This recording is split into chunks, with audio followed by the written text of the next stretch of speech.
ನಮಸ್ಕಾರ ಎಲ್ರಿಗೂ. ಈಗ ನಾನು ಯಾರ ಜೊತೆ ಇದ್ದೀನಿ ಹೇಳಿ? ಬೊಂಬೆ ಮಿಠಾಯಿ ರವಿ ಸರ್, ಹೇಳಿ ಸರ್. ಸರ್ ಬಂದ್ಬಿಟ್ಟು ಇವಾಗ ಏನಂದರೆ, ಇವಾಗ ಇದ್ರ ಬಗ್ಗೆ ಏನಂದರೆ ಹಿಂಗೆ ಈ ಸೌತ್ ಇಂಡಿಯನ್ ಫುಡ್ ಇದು. ಯಾಕಂದರೆ ಇದು ಬ್ರಿಟಿಷ್ ಕಾಲದಿಂದಲೂ ಇದೆ. ಇದು ಬಂದ್ಬಿಟ್ಟು ಇದನ್ನು ನಡ್ಸ್ಕೊಂಡು ಹೋಗ್ತಾ ಇರೋದು ನಮ್ಮ ಬೆಂಗಳೂರಲ್ಲಿ ಬಂದ್ಬಿಟ್ಟು ನಾವು ಮಾತ್ರನೇ. ಓಕೆ. ಈಗ ಬಂದ್ಬಿಟ್ಟು ಒಂದು 6ರಿಂದ 7 ಜನ ಮಾತ್ರ ಹಿಂಗೆ ಬೆಂಗಳೂರಲ್ಲಿ ಸ್ಟೇ ಆಗಿದ್ದೀವಿ ಅಷ್ಟೇ. ಇಲ್ಲಿ ಮಾಡ್ತಾ ಇರೋದ್ರಿಂದ ನಮಗೊಂದು ಹೆಮ್ಮೆಯಾದ ವಿಷಯ ಈ ಒಂದು ಇದು ಫುಡ್ನ. ಅಂದರೆ ನಮ್ಮ ತಾತ ಅವರು, ನಮ್ಮ ಅಪ್ಪ ಅವರು, ನಮ್ಮ ಕುಟುಂಬ, ನಮ್ಮ ಮಾವ, ಅಣ್ಣ ತಮ್ಮಂದಿರು ಎಲ್ಲರೂ ಇದೇ ಬಿಸ್ನೆಸ್ನ ನಾವು ಕಂಟಿನ್ಯೂ ಮಾಡ್ಕೊಂಡು ಹೋಗ್ತಾ ಇದ್ದೀವಿ.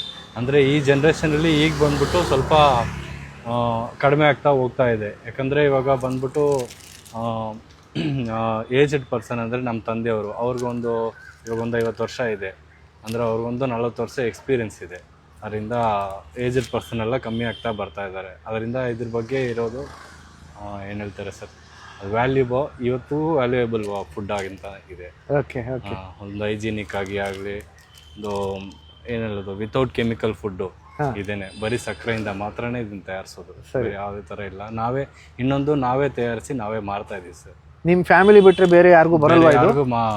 ಇದು ಗೊತ್ತೇ ಇಲ್ವಾ? ಈ ವಿದ್ಯೆನೇ ಗೊತ್ತಿಲ್ವಾ? ವಿದ್ಯೆನೇ ಗೊತ್ತಿಲ್ಲ. ಇನ್ನೊಂದು, ನಮ್ಮ ತಂದೆ ತಾತ ಅವರೆಲ್ಲ ಹೇಳ್ಕೊಟ್ಟಿರೋದು ಏನಂದರೆ, ಇದನ್ನು ನಮ್ಮ ಫ್ಯಾಮಿಲಿ ಮಾತ್ರನೇ ರನ್ ಮಾಡಬೇಕು, ಆ ಒಂದು ಹೆಮ್ಮೆ ನಮಗೆ ಮಾತ್ರ ಇರಬೇಕು ಅಂತ. ಓಕೆ.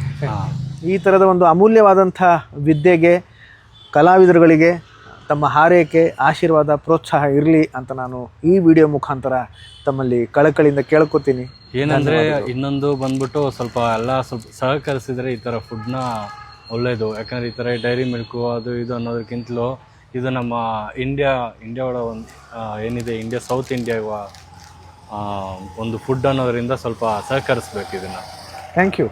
ನಮಗೆ ಬೇಕಾಗಿದ್ದು ಅದೇ, ನಿಮ್ಮ ಮನಿ ಆಗಲಿ ಬೇರೆ ಆಗಲಿ ಮತ್ತೊಂದಾಗಲಿ ಸೆಕೆಂಡ್ರಿ, ಇದನ್ನು ಸಹಕರಿಸಿದ್ರೆ ಒಳ್ಳೆಯದು. Thank you.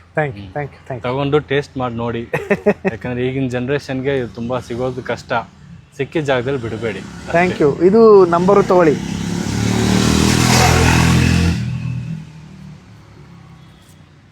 ಸರ್, ಇದು ನನ್ನ ಕಾರ್ಡ್ ಇದು. ಓಕೆ. Thank you.